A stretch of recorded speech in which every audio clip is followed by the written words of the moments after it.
Update. Boyfriend says my cooking proves I'm not a gold digger. Original post. I, 29 female, have been with my boyfriend, 35 male, for 4 months. He is a lawyer and has a very stressful job. To give some backstory, things were amazing in the beginning.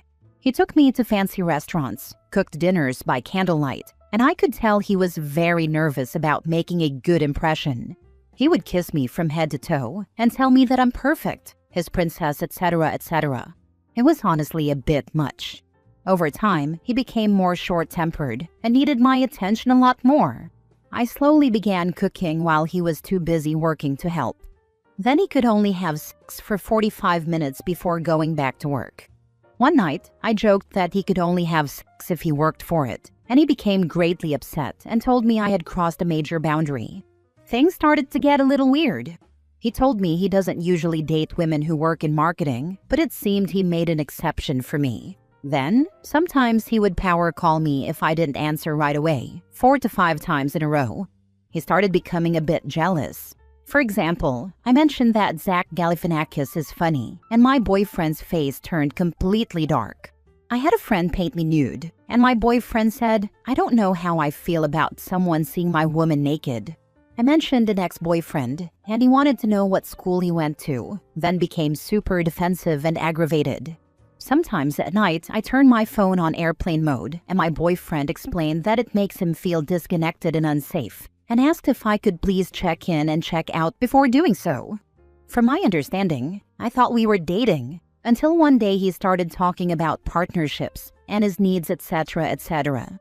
Finally, he stated that he is paranoid about gold diggers. He said that because he has a high-income job, he doesn't want women who only request fancy restaurants.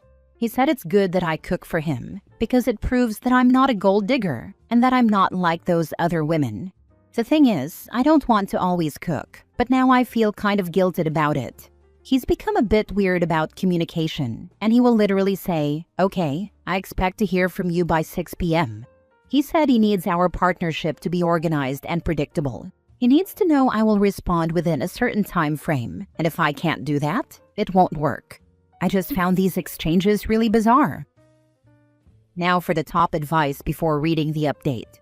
Yep, 4 months is about how long it takes for the mask to slip. Congrats, you've met the real him. It only gets worse from here. Honestly, I'm getting major power-hungry and obsessive vibes from him. He will try to escalate things to see how far he can push your boundaries. It's called a test. Tell him no to anything and watch his reaction. Controlling men think boundaries are an assault on them. He will retaliate against any attempt to assert your needs and set healthy boundaries. I took about 48 hours to myself, saying I wasn't feeling well and needed a bit of space. He said, "Take all the time you need." But then when he did talk, he said how unsafe and angry he felt, and that hopefully in time I could win his trust again. Oh my god, the part about him being jealous of Zach Galifianakis is literally killing me. I don't know why this is so funny to me, LMAO. I tried to focus on all the other obvious red flags, but I just can't. If my man got mad and acted like I stole his manhood because I laughed when Alan from The Hangover said, "It's not a purse, it's a satchel," I would get right up and leave. I would be done. No more. OP, break it off. Think about a month from now when you're watching Magic Mike and laugh at Channing Tatum, and he burns the whole freaking house down. Yeah, I lost it as well. Old Zach the Heartbreaker. Who would have thought? Your whole post is one giant red flag. He love-bombed you in the beginning, and now you're seeing the real him. Absolutely this. Your post has almost every sign of an abusive relationship's evolution. Right now, you're the lobster in a pot of water, and he's the chef. Slowly, ever so slowly, turning up the heat. Slowly enough that you don't really notice until it's too late and you're boiling. Throw your lobster claws out of that pot and scurry away before you reach the boiling point. All metaphors aside, it's only a matter of time before he starts isolating you from your friends and family and controlling even more of your life than he already is. He's showing you who he actually is, and unfortunately, it's not the guy from the very beginning. Please leave him. Now for the update a month later. Holy turd balls, mother of pearl. What the heck was that relationship? We broke up shortly after I posted in that forum. By the end, things had become so bad that even I, insecure and needy, didn't have the patience anymore.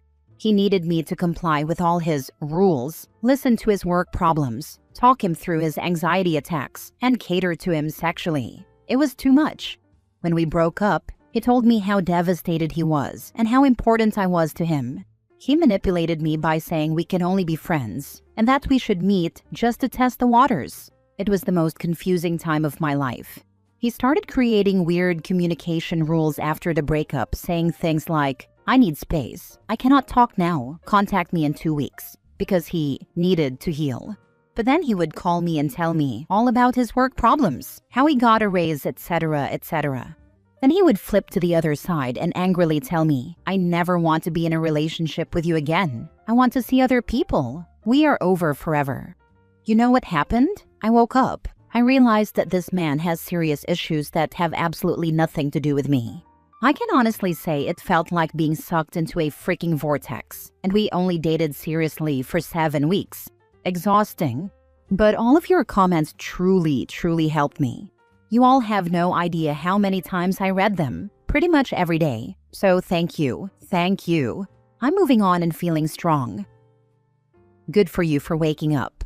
Next time he calls, answer and tell him that under no circumstances is he to contact you for any reason.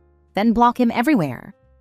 I doubt I will hear from him again. He's done with me forever, and nothing will change that. Oh, he'll be back.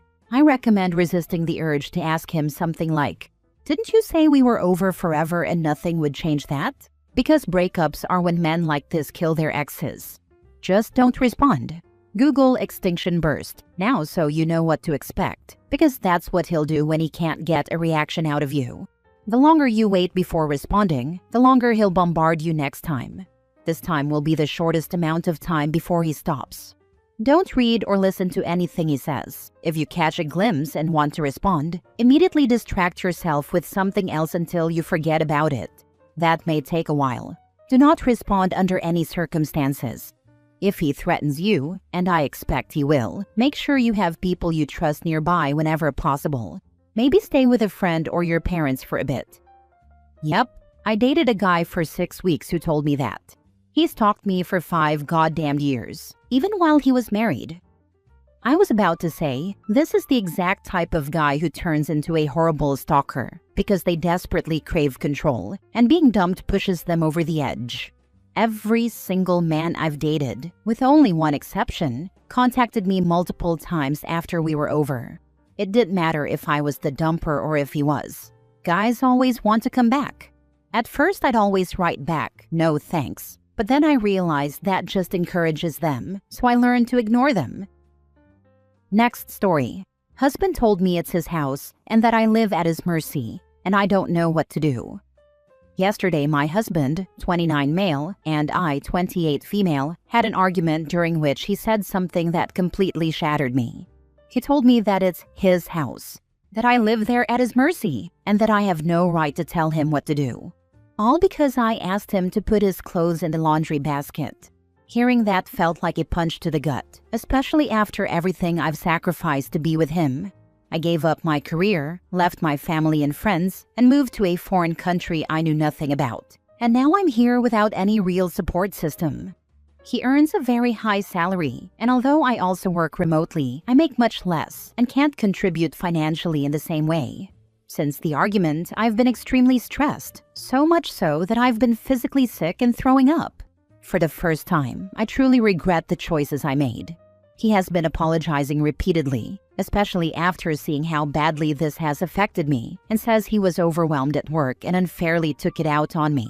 But I'm struggling to trust him or move past what he said. Before we got married, I was hesitant because it felt like such a huge risk, and he begged me to take that leap with him. Now I'm scared that what he said during that argument reflects what he really believes deep down. If that's truly how he sees me, I know I will leave, but the thought of returning to my home country and rebuilding my life from scratch is terrifying. I honestly don't know what to do. The longer you stay, the more at his mercy you will be. Figure out your exit plan. Once that's determined, you will figure out the rest. 200% this, Time to raise some FU money. So when you need to finally tell him that to his face, you can move with feline grace and walk out the door, landing on your feet. He doesn't value you or your contribution to his life, or he would not have said that in that way. Also, this is a wildly disproportionate response to being asked to do a simple task he should do anyway. Right? Like, what the heck? Who says that to the person they're supposed to love more than anyone else on earth over some freaking socks? I swear, men will blow up their marriages rather than just being freaking normal. Do not gaslight yourself into disbelieving what he's already shown you. You gave up everything, and he thinks you're at his mercy. I would be gone so fast. Abusers love to keep you away from friends and family, so you have no support system and become reliant only on them. He knows you're in a foreign country and feels like he's trapped you. Trust that it will get worse. This was a little test to see if you'll let him get away with screaming at you. Verbal abuse can lead to physical abuse. Consider leaving without telling him and staying with your parents for a couple of weeks until you sort yourself out. You're still young. Starting again and rebuilding is better than living life at someone else's mercy. My daughter moved overseas for a partner where she is more isolated and dependent. I always made it clear that if anything went wrong, she could always come right back to my house and start over in a new direction. Rebuilding isn't terrible. It's an adventure with growth potential. Life offers many opportunities to reinvent yourself before you're dead. This would only be one of them. Last story. I feel like rethinking marriage with fiancé after New Year's outburst. We, 26 male and 24 female, have been together for 6 years, and our marriage is set for late 2026.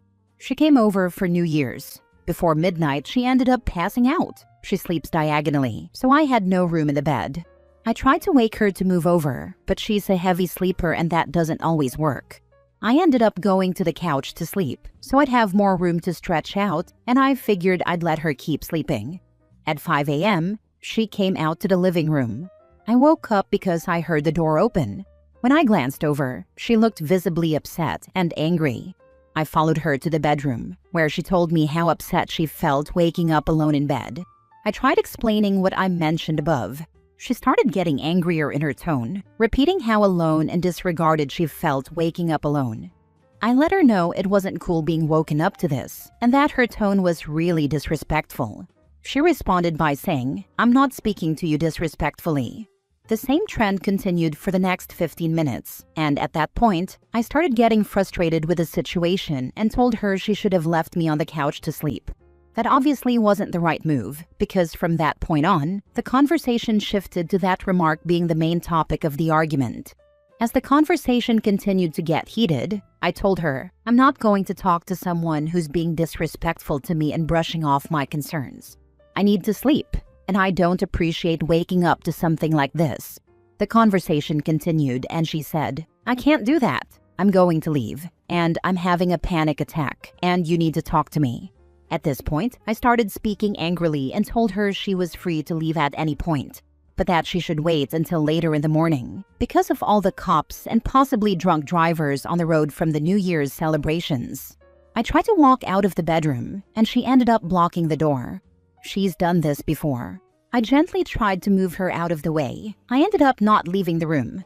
Afterward, we talked things through, albeit not perfectly, and we resolved the issue 1 to 2 hours later.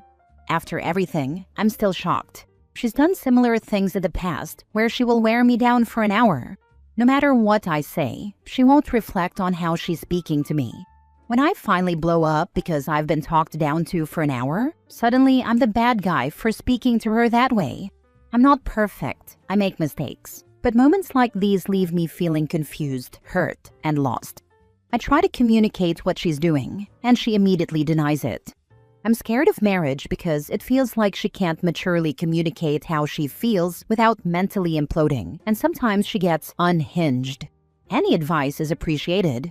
Thanks. I might be mislabeling this, but this sounds like abuse on her part, emotional or mental. Wearing you down and blocking you from leaving so she can continue, then turning it around on you when you've tried to be calm and rational through her tirade and inevitably reach your breaking point? That's manipulative and abusive. Behavior like this doesn't get better with marriage. Yeah, that's what has really upset me. She stood behind my car a couple of months ago, preventing me from leaving, and the door blocking has happened twice after that incident. It's been very scary for me. When things start to get hectic, I want a little space, and she will prevent me from getting that space. Good Lord, why are you engaged to her? It was exhausting to read your post, so I can't imagine how exhausting it is to live it. Is this what you want your life to be? Right? This woman is self-absorbed and completely incapable of understanding anyone else's feelings but her own. We met when I was 19 and she was 18. Nothing felt forced when I met her, and it felt like I had known her my whole life. I'm not very experienced with relationships because she's my first. I love her as a person, but I'm questioning whether she would be a good partner, given her trauma and what she struggles with. It's worn me down over the years, and I think I've finally cracked from the constant issues and outbursts. You can love her as a person and not marry her. That's what I recommend if you value your future inner peace, sleep, health, stress levels, and joy. This will not improve by waiting or being patient. This is the miserable person she is. She likes it and expects you to fully adapt to please her. Not a good marriage partner. You got a lecture over something that should have been an oops, sorry about taking up the whole bed. I wouldn't get married to that person. I have a similar situation with my husband of many years. I go to bed later than him, and I regularly have to get him to shift to his side and remake the bed with him in it. It doesn't bother him at all, and he would be more concerned than upset if I ended up on the couch. She's making it all about herself. Yeah. I told her all she had to do was come out and give me a kiss or something, tell me to come to bed with her, and that would be it. I didn't understand why it had to turn into what it turned into.